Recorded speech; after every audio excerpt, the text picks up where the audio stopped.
विद्यार्थी मित्रांनो, भारताच्या 80 स्वातंत्र्य दिनी त्या हुतात्म्यांना माझे प्रणाम आणि तुम्हा सर्वांना स्वातंत्र्य दिनाच्या हार्दिक शुभेच्छा.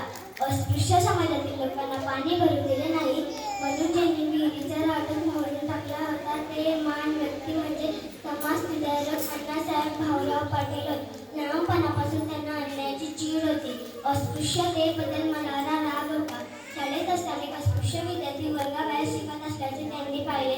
भाऊरावांनी त्याला घरी गेले व स्वतः बरोबर जेवले घातले.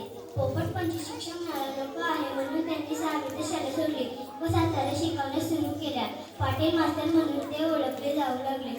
सामान्य जनतेपर्यंत शिक्षण पोहोचवण्यासाठी रयत शिक्षण संस्था सुरू केली. शाळा, महाविद्यालय व वसतिगृहे सुरू केली. वसतिगृहे चालवण्यासाठी पत्नीचे मंगळसूत्र व दागिने विकावे लागले, पण भाऊरावांनी माघार घेतली नाही. त्यांच्या या कार्याबद्दल त्याला कर्मवीर म्हटले जाते. तसेच महाराष्ट्राचे बुकटी वॉशिंग्टन म्हणूनही ते ओळखले जातात. म्हणून कर्मवीर भाऊराव पाटील यांच्याविषयी मी एवढेच म्हणेन.